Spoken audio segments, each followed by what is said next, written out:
یمن کا ایک قبیلہ تھا بنو کلب. اس قبیلے کے ایک شخص تھے حارثہ نام, ان کی بیوی سعدہ. ایک چھوٹا سا واقعہ بتا رہا ہوں. حارثہ اور سعدہ چھوٹا سا خاندان تھا, 3 بچے تھے. حارثہ کے بیٹوں میں ایک بیٹے کا نام ہے زید. نام یاد رکھے ہیں, بہت امپورٹنٹ نام میں ذکر کر رہا ہوں. ایک ہی نام ایسا ہے جو قرآن میں آیا ہوا ہے, وہ زید. یہ حارثہ کے بیٹے زید ہے, بیوی سعدہ ہے. یہ حارثہ اور سعدہ 3 بچوں کے ماں باپ تھے, ہنسی خوشی زندگی گزار رہے تھے. سعدہ ایک دن اپنے بچوں کو لے کر اپنے میکے جا رہی تھی. راستے میں ڈاکوؤں کا حملہ ہو گیا, مال سب چھین لیا قافلے کا. اور اتفاق ایسا کہ یہ 8 سال کے جو زید تھے ان کو بھی ڈاکوؤں نے چھین لیا. ایک ماں سے اس کا 8 سالہ بڑا بیٹا چھین لیا جائے تو ماں کی کیفیت کیا ہوتی. اس قدر درد میں تھی ماں. جان تو بچ گئی, 2 بچے بھی بچ گئے, لیکن بڑا بیٹا میرے ہاتھ سے چلا گیا. مارے مارے صحراؤں میں گھومتی تھی, پکارتی تھی میرا زید میرا زید میرا زید میرا زید. ڈاکوؤں نے زید کو کیا کیا, عکاظ کا ایک میلہ لگتا تھا. اس وقت یہ غلامی کا دور تھا, لوگ انسانوں کو پکڑتے اور بیچ دیتے تھے. وہاں لا کر کے انہوں نے زید کو بیچ دیا, غلام کی حیثیت سے بیچ دیا. آگے میں بتاتا ہوں. یہاں سعدہ کا حال بے حال تھا. واپس گھر آئی تو باپ اپنے شوہر سے کہا, اور شوہر کا حال تو ایسا تھا کہ وہ زید کو اپنے آنکھوں کا نور, اپنے آنکھوں کا سرور سمجھتا. اور اس قدر پیار و محبت والا باپ مارے مارے گھومتا رہا گلیوں میں. اور ان کا لکھا ہوا ایک اشعار کا منظوم ترانہ ہے جو اپنے بیٹے کی جدائی میں لکھا. اپنے تو اپنے دشمن بھی وہ ترانہ سنتے تو رو پڑتے تھے. ایک باپ کا درد اپنے بیٹے کی جدائی میں, بہت روتے تھے, بہت. ماں بھی دن رات روتی, باپ بھی پہاڑوں پر چڑھ جاتے اور وہاں سے صدا لگاتے, اے آسمان اگر تو نے زید کو دیکھا ہے تو میرے حوالے کر دے. زمین کے چپے کہیں اگر زید میرا زندہ ہے تو مجھے وہاں تک لے چل. یہ اشعار میں گنگناتے تھے, روتے تھے. اور زید کا کیا ہوا, عکاظ کے میلے میں بیچ دیا گیا. خریدا کون, حکیم بن حزام, جو حضرت خدیجہ رضی اللہ تعالیٰ عنہ کے بھائی لگتے تھے. یہ لے کر کے آئے اور حضرت خدیجہ رضی اللہ تعالیٰ عنہ اس وقت مکہ میں اور حضور پاک صلی اللہ علیہ وسلم کے نکاح میں. تو حضرت خدیجہ کے پاس یہ زید آ گیا, بھائی نے گفٹ کے طور پر دے دیا. حضرت خدیجہ کے گھر میں یہ زید جب آئے, اس وقت ان کی عمر یعنی 10-12 سال کے آس پاس رہی ہوگی. اور یہ ایسا لڑکا جو چھوٹی سی عمر کا, ادب اتنا تھا کہ ہر ایک کا ادب کرتا, بڑے اچھے خاندان سے تعلق رکھنے والا. ہوا کیا, ایک دن آفتاب رسالت, ماہتاب رسالت رسول پاک صلی اللہ علیہ وسلم کی نظر پڑی.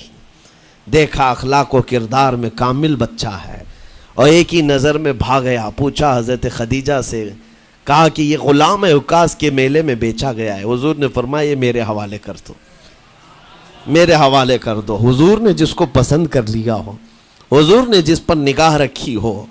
اب وہ زید خوشی خوشی حضور کے پاس آئے. نبی پاک صلی اللہ تعالیٰ علیہ وسلم ان کے اخلاق سے بڑے خوش تھے, اور اس کے بعد محبت بھی ایسی دی, ایسی شفقت دی کہ زید کو نہ باپ کی خبر تھی نہ ماں کی خبر تھی. جو کچھ تھا وہ رسول اللہ کے پاس تھا. حضور پاک صلی اللہ تعالیٰ علیہ وسلم کی تربیت میں دن گزرتے گئے, بڑے ہو گئے, یہاں تک کہ 16 سال کی عمر تھی. ایک دن حج کے موسم میں یمن کا بنو کلب خاندان آیا ہوا تھا, اور وہاں حج کے دوران وہ لوگ زید کے باپ حارثہ کے لکھے ہوئے اشعار پڑھ رہے تھے اور لوگوں کو رلا رہے تھے. ایک ہمارے قبیلے میں باپ ہے جو بچھڑے ہوئے بچے کی یاد میں روز روتا ہے, اس کے اشعار تو سنو. لوگ سن کر کے رو رہے تھے, یمن کا کوئی ایسا باپ ہے جو یوسف گمگشتہ کی خبر میں رویا کرتا ہے. یہ لوگوں کی بھیڑ لگی تھی, اسی کے سامنے سے زید کا گزر بھی ہو رہا تھا. بنو کلب کے لوگوں نے زید کو دیکھا, پہچان لیا, یہی تو وہ بچہ ہے جس کی یاد میں اس کا باپ روتا ہے. اور اس کو بلایا اور کہا تیرا نام, کہا زید. باپ کا نام حارثہ, کہا یہی تو ہے جس کے غم میں پورے اشعار پڑے جا رہے یمن میں. زید سے کہا تجھے پتہ ہے تیرے باپ کا رو رو کر کے کیا حال ہو گیا. تیری ماں صحراؤں میں آواز دیتی ہے, پہاڑوں پر چڑھ جاتی ہے. ایک بچے کے لیے اس کے ماں باپ کی جدائی بتا دینا کتنی بڑی بات تھی. میرے عزیزوں, سالوں کی یہ گم گشتہ خبر پھر سے واپس مل گئی ہے. زید نے کیا کہا کہ اب میرے ماں باپ سے جا کر کہہ دیں کہ رونا دھونا بند کریں, اونٹوں کی طرح ادھر ادھر بھٹکنا بند کریں, انہیں میرا سلام پہنچائیں اور کہیں انہوں نے جہاں مجھے دیکھنا تھا اس سے بہتر جگہ میں ہوں, اس سے بہتر جگہ میں ہوں. یہ بنو کلب خاندان گیا یمن, جا کر کے باپ سے کہا, حارثہ سے اور سعدہ سے, خبر تمہارے لیے اچھی لائے, تمہارا گم ہوا بیٹا جو پچھلے 10-12 سالوں سے تمہیں نہیں مل رہا تھا وہ حرم کعبہ کے پاس ہمیں نظر آیا ہے. غلام بنا کر لوگوں نے بیچا ہے اسے, لیکن وہ ایک ایسے حسین و جمیل کی غلامی میں ہے, ایک ایسے حسن والے کی غلامی میں ہے کہ زید وہاں سے ہٹنا نہیں چاہتا. باپ نے کہا میرے کلیجے سے پوچھو مجھ پر گزرتی کیا ہے, اس کی ماں سے پوچھو, ایک نظر دیکھ لے گا وہ واپس ہماری جھولی میں آ جائے گا. دوڑتے دوڑتے یمن سے گھنٹوں یعنی جو مہینوں کا سفر تھا دنوں میں طے کر کے پہنچے.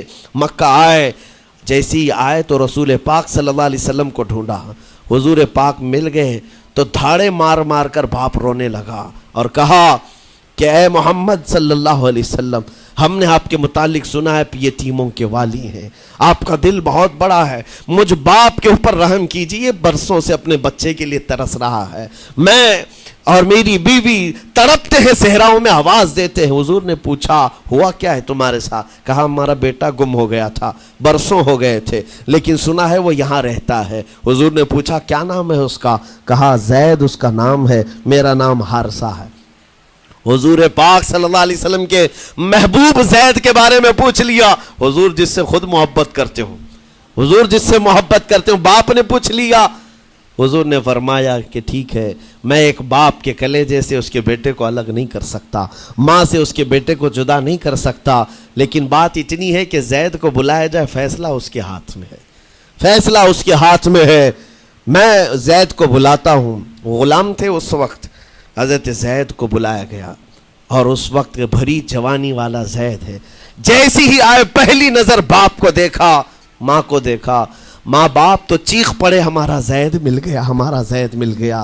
لیکن کمال کی بات میں دیکھتا ہوں ایسی دیوانگی پوری دنیا میں نہیں ہے. زید نے دیکھا اپنے ماں اور باپ کو, لیکن اسی وقت اپنی آنکھیں جھکا لی اور حضور کی طرف کر لیا. کہا نہ, ادھر پہلے حضور پاک صلی اللہ علیہ وسلم کی طرف. حضور نے دیکھا کہ زید ماں باپ کی طرف دیکھ نہیں رہے ہو, جو رو رو کر کے برا حال کر چکے ہو. حضور نے زید سے کہا پہچانتے ہو؟ کہا ہاں حضور یہ میرے باپ ہیں اور یہ میری ماں ہے, یہ میرے چچا ہیں. حضور نے فرمایا پھر ملتے کیوں نہیں ہو؟ کہا سرکار اگر اجازت ہو تو ملوں گا, برسوں کا بچھڑا ہوا جوان ہے, آپ اجازت دو تو میں ملوں گا. نبی پاک صلی اللہ علیہ وسلم نے فرمایا جاؤ تمہیں اجازت ہے.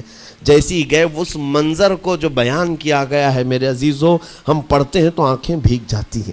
ماں لپٹ کر کے اپنے بچے کو ہر جگہ چوم رہی ہو, باپ سینے سے لگا کر کے دھاڑے مار کر رو رہا ہو. پہلے تو غش کھا کر گر گیا تھا, پھر افاقہ ہوا, یہ دردناک منظر تھا. اس کے بعد زید بن حارثہ کو کیوں نہ تکلیف ہو, غم کیوں نہ ہو, ماں باپ بچھڑے ہوئے اتنے سالوں کے بعد دیکھنے کو ملے, دل پر کیا بیت رہی ہوگی. میری ماں وہی جو مجھے خشکیوں میں پالا کرتی, تریوں میں پالا کرتی, میرا باپ وہی جو خون پسینے کی کمائی سے مجھے کھلایا تھا, آج آ گیا ہے. حضور پاک صلی اللہ علیہ وسلم نے کہا زید یہ جو جذباتی منظر ہے اس کو ختم کر کے اب اعلان کر دو کہ تمہاری ماں آئی ہے تمہیں یمن سے لینے کے لیے, تمہارا باپ آیا ہے, تمہارا چچا آیا ہے تمہیں یمن سے لینے کے لیے. میں نے فیصلہ تمہارے حوالے کر دیا ہے, میں اپنے غلامی سے تم کو آزاد کر دیتا ہوں. تم بغیر کوئی فدیہ لیے ہوئے, بغیر کوئی پیسہ لیے ہوئے, اس وقت اپنے غلام کو کوئی چھوڑتا نہیں تھا, لیکن تمہاری ماں کا درد دیکھا نہیں جا رہا, میں آزاد کر دوں گا بغیر کسی فدیہ کے, تو اپنی ماں اور اپنے باپ کے پاس جا سکتا ہے. اتنا حضور کا فرمان, آزاد کر دینا مکہ میں آسان نہیں تھا. بیٹے کو آزاد کیا حضور پاک صلی اللہ علیہ وسلم نے, تب جانتے ہو وہ کمال کا بیٹا ہے زید بن حارثہ.